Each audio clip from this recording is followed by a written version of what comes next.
The first one is going to be the ammonia test kit. So we want to get everything out and get it ready to go. Just pull everything out like so. Now, even though I've done this a whole bunch of times, I always keep my instructions handy just to be sure that I'm always doing things the correct way. One of the things that I like to do with these test kits is when I take the syringe like this, I'll pull this up just a little bit, about that high, before I start drawing the water up in the syringe. And then we go ahead and draw that up till the water is past the 2 milliliters mark. There's a little bubble in there. Let's get that bubble out of there. There we go. Now, what I want to show you is right here in the syringe where the water is at. That's called the meniscus. And if you pull it up too high like this, then when you go back down with it, that meniscus is going to have a little bow at the bottom of it. And you want that bow to just stop right at the number that's the target number that you're trying to reach. This is how it's done in laboratory environments. And this is going to make sure that your measurements are always going to be more accurate than if you didn't do that. If you just tried to pull it up with the plunger just from the start, this is going to be more accurate for you. So let's go ahead and get that into the test vial. We're going to take the long 1 millimeter syringe and do exactly the same thing. We're going to make a little bit of an air bubble right there at the bottom. Go into the bottle, pull it up just like so until that liquid is over the 1 milliliter mark, which you can see right there. And then we're going to go right back down to the bottom of the meniscus, touches that 1 milliliter mark. So that's where we're at. We're good to go. Now for the ammonia test kit, this is how it's administered. Let me swap hands, and here we go. You take half of this and you put it in first, just like that. Now we're going to swirl that around a little bit for about 30 seconds, and I'll be right back. All right, I'm back. That's done. Now we're going to go ahead, add the rest of this to the test vial, make sure it's all in there. We're going to swirl this again for about 10 more seconds. 8, 9, that's probably not totally correct, but that's about 10 seconds. And then we're going to let this sit for about 3 minutes. While that's sitting, you can go ahead and begin to clean up your area. You're done with all of the parts that you need for the ammonia test kit, so you can get things put back where they go, fold up your instructions, stuff like that. Now, what I like to do is while I'm waiting for that for the 3 minutes, I go ahead and start prepping the next test kit. And the one that I like to do next is nitrite. So we get everything out for the nitrite test kit, and we get ready to start that one. All right, so we're going to start this one in exactly the same way. I have that little air bubble in the bottom of the syringe right there. We're going to go ahead and draw up 1 milliliter this time. That's how much we use for this test.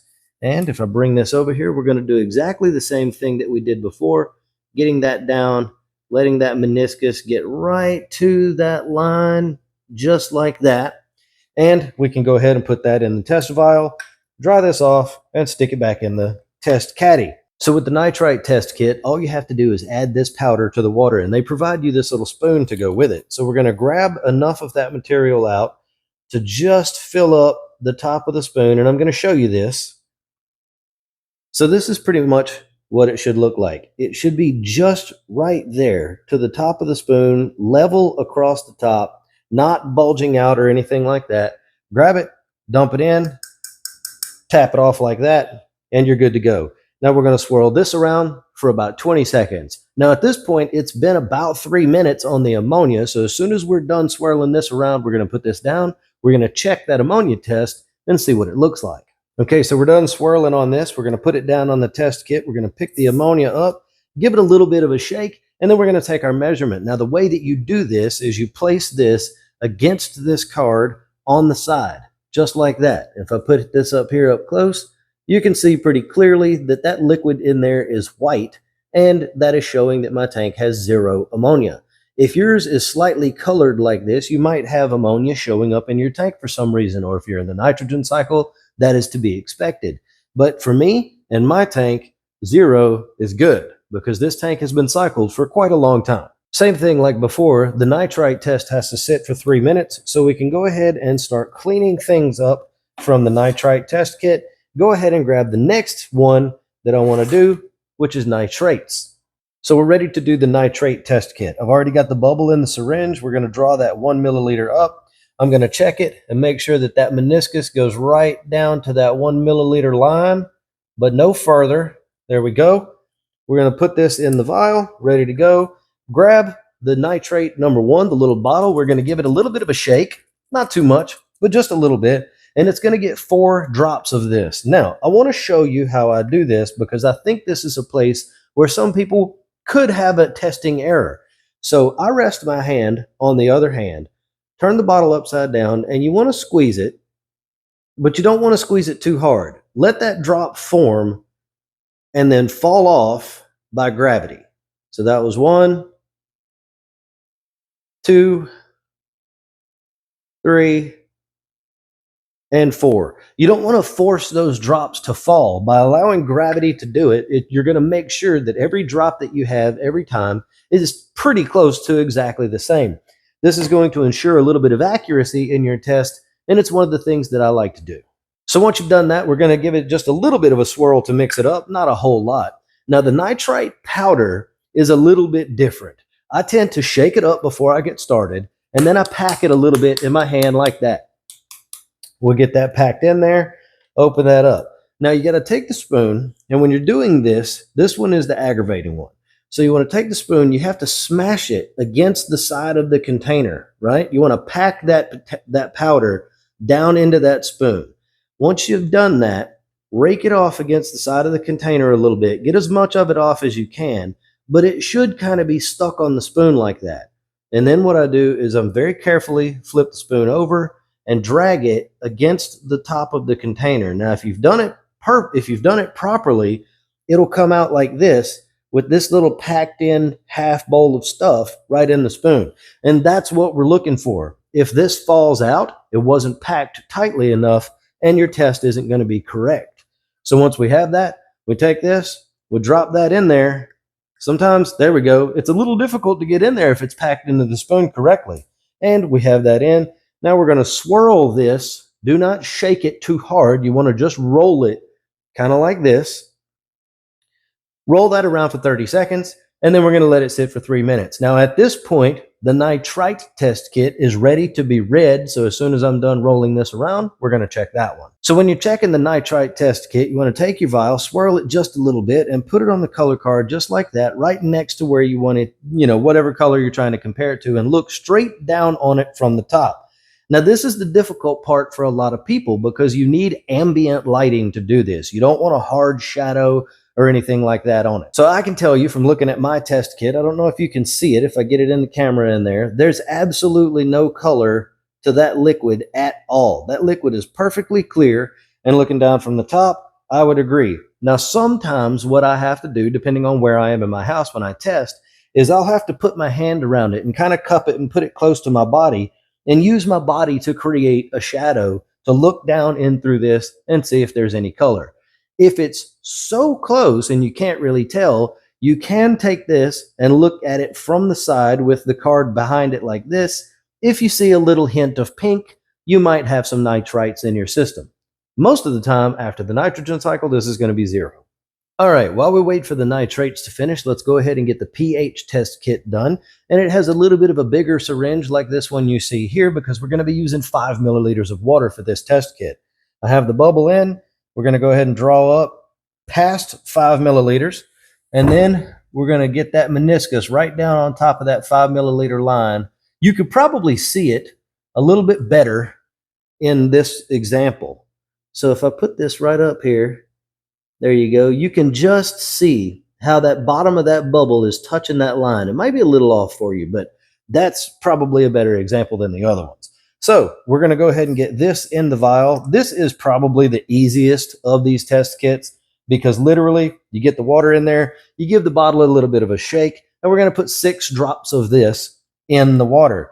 Now we do this exactly the same way. I brace my hand on my other hand, I flip the bottle, and let gravity do its job. 3, 4, 5, and 6.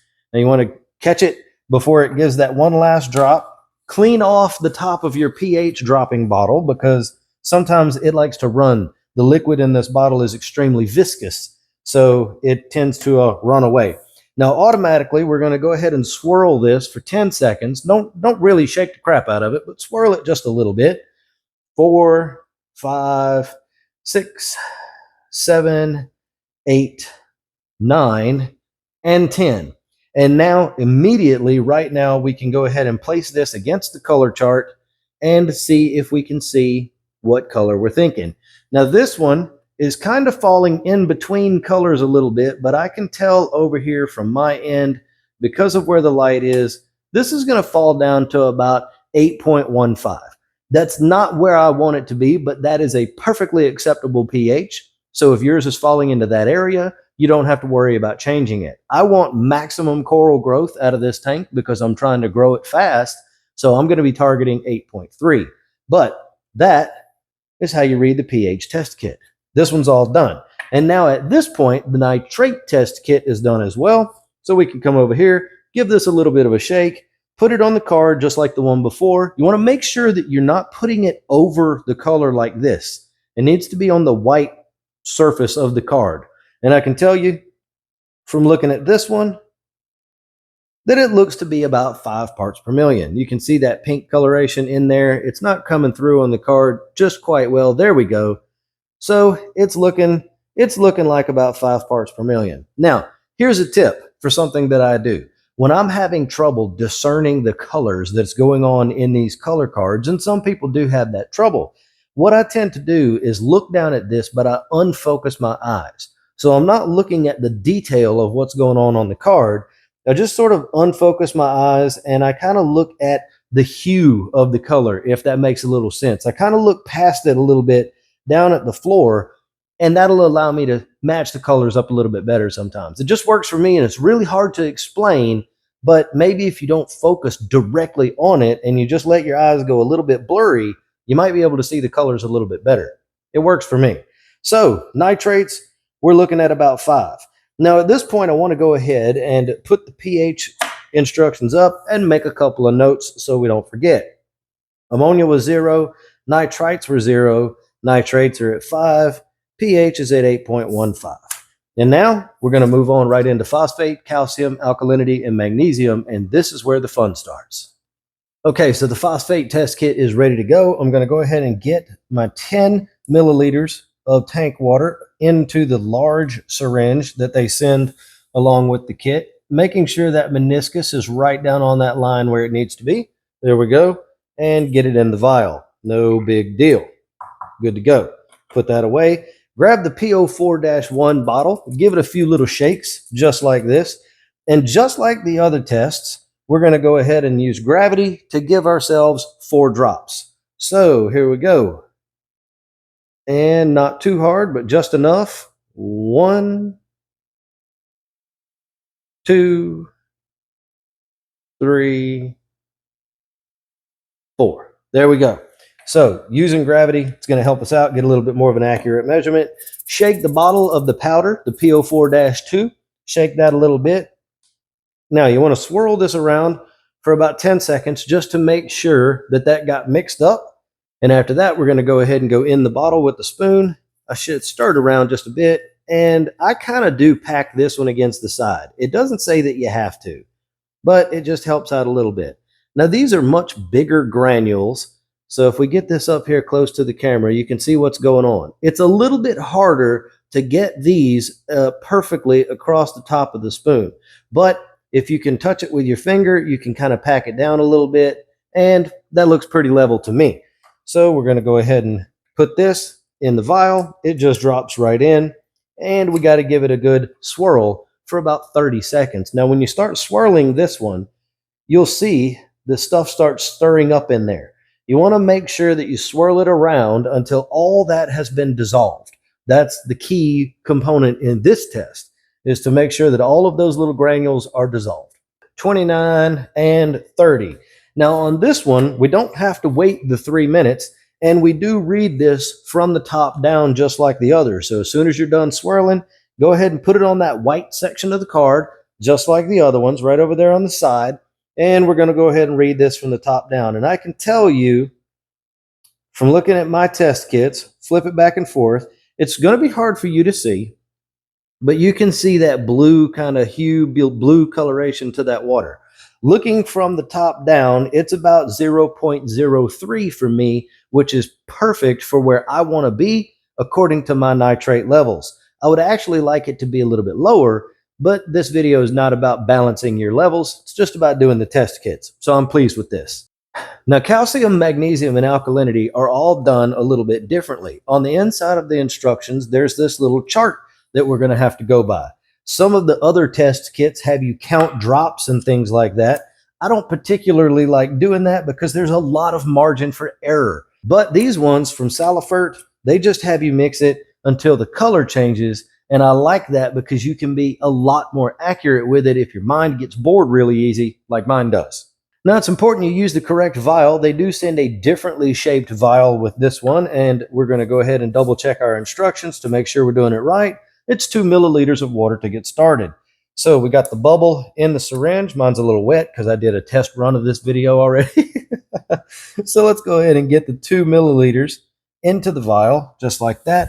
We are going to double check that meniscus, making sure that it's exactly where it needs to be. There we go. And into the vial, just like that.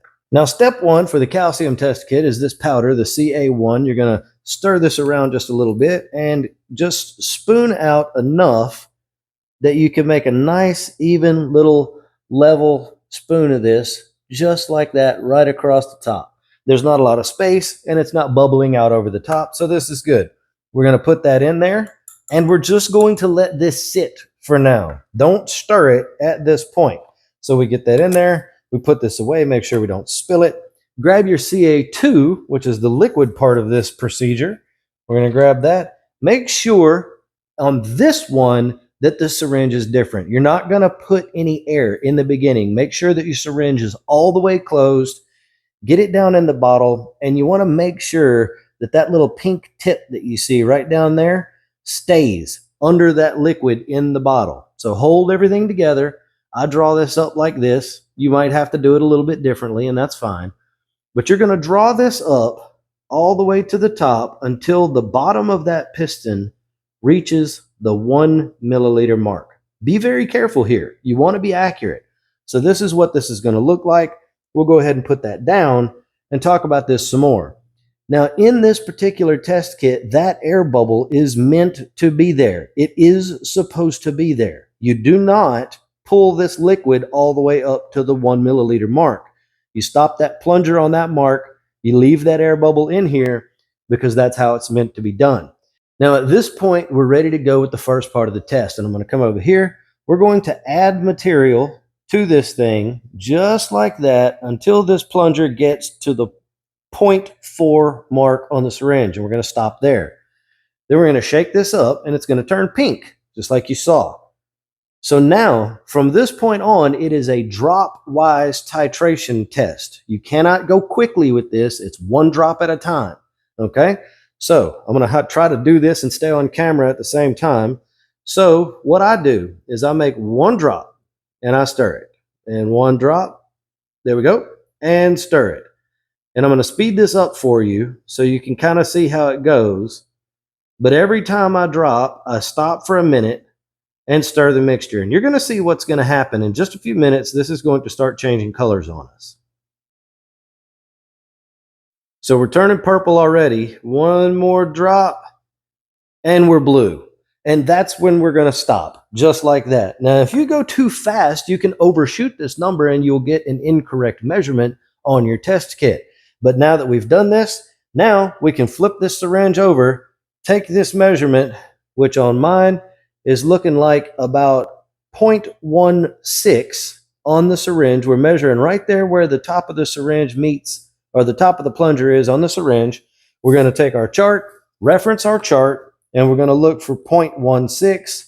And if you look on this chart, 0.16 corresponds with 420 calcium, which is exactly perfect and right about where I thought it was going to be. I like to run my tank up around 450, but my corals are starting to use up a little calcium in my tank, and this is actually absolutely perfect for me. So moving on. We're going to do the alkalinity test next, and there's going to be 4 milliliters of water going into the vial to make the test complete. And let's go ahead and get this down just like so. There we go. That water is going to go in there. Same method as before. You want to do the little air bubble trick right in the front of this syringe as we did to make sure that our measurement's correct. Shake the indicator bottle a couple of times, and I like to wipe the top of this indicator bottle off before I make the drips on the alkalinity. it just, for some reason, it seems to help with the drops a little bit better if you clean that nozzle off first. All right, so we're ready to go with the drops, but this liquid is the most viscous thing I've ever seen in my life. So you want to get set and be ready to go, because when you flip it, it's going to start going. 1, 2, 3, and 4. Just like that with gravity. Works every time. Give it a nice little swirl just to mix that around in there. And that's the first step of this test done. So we can put that away. So we're going to go ahead and open up the KH measuring liquid. We're going to pull the liquid out of this in the same way that we did on the previous test. So we're going to put this down in there. Make sure that pink tip is at the bottom of that bottle, just like that. And draw this material up until that plunger just gets to that 1 milliliter mark. Just like that. You don't want to overshoot it, and you don't want to go below it. All right, so we got that drawn up. This one is basically the same as the calcium kit. We're going to come in here. They say that you can add 80% of this right off of the bat, right? Get it all the way down to about right there. Stir it around. Now, see, I'm glad this actually happened because I've overshot the measurement. I added too much of this, and I went too far, and it's already pink. So this test is invalid. I have to stop the test, clean everything, and start over again. So let's do that. All right, now I got us back to where we were before. Our liquid is green again. We're going to add a little bit less of this time than I did. We're going to stop about halfway. Mix this up. Whew, man, we almost overshot it again. So it's already turned purple. When we first started, it was green, right? So it's already turned purple, but this isn't quite the color that we want when we're checking our magnesium kits. So on this one, we do the drop wise again, and wow, we're really close to being already there. And one more drip, and we're there. So this is one of the hard parts about the magnesium test kit is they don't tell you what color to go to. So generally what I like to do is get this to the color of almost about like this tip of this syringe. I'll add one more. It needs to be like a very pale pink color. And it's not really a good science, but if you use the nitrate test kit card and you put this up there, this is going to fall somewhere in the middle between these two, kind of around here, but it'll be a little darker than those. It's really hard for me to tell you exactly where on the test kit this is going to fall, but you can kind of see what we're getting at, right? Now, this is not measuring anything. This is just kind of helping you get an idea of where that pink needs to be. Somewhere in this range right here is going to be pretty good. Now we're going to do the same thing we did before. Take our syringe, flip it up right. We're going to take a measurement on this. Mine is right at 0.45. So we'll reference our chart, and 0.45 is not on the chart, but 4.6 and 4.8 is, which are right down here at the bottom. And that looks to me like my alkalinity is going to be about 8.2, which is a little lower than I would like it, but it's not too bad. Okay, so the last one that we have to do is magnesium. You get the dropper bottle, same thing. Clean the bottle off just to be sure that it's nice and clean. It doesn't have anything on it. And we're going to brace ourselves up and go in here and do 5 of these drops. There we go. 1, 2, 3, 4, 5. Making sure that gravity does the job just like the other ones. We don't want to rush that process too fast. And then you just leave that sit. Get the next one, the MG2, the little powder stuff, shake it up a bit, grab your spoon, and you're going to go in here just like before and get a level spoon. Now, these granules are also a little bit bigger, right? But you want to make sure that it's just a level spoonful right across the top. You don't want it bulging out the top or anything like that. Put that in just like that. Then once we get that in, we're going to give that a swirl. It's going to turn this pinkish color, and just give it a swirl for about 10 seconds is what they call for. There we go. And that's looking good. Now, we'll close this up. And we'll go ahead and get into the liquid portion of this, which is done exactly the same way as the calcium and alkalinity. Make sure your syringe is all the way down towards the bottom. Get it in the bottom of the liquid down there, making sure that you don't get any extra air in. Pull it all the way to the 1 millimeter mark, just like before. And this one also is going to have that little air bubble in there, right in there between that plunger and where the liquid's at. Now, this one is really the most important one to take your time with, because when you hit the titration spot on this test, one drop will make the color change completely. So we're going to go ahead and get going. There is no initial addition of this, but I always add probably about down to the plungers at about 50. And there we go. Now, if it changes colors on you, that was too far and you'll have to redo it. But for me, this works just fine.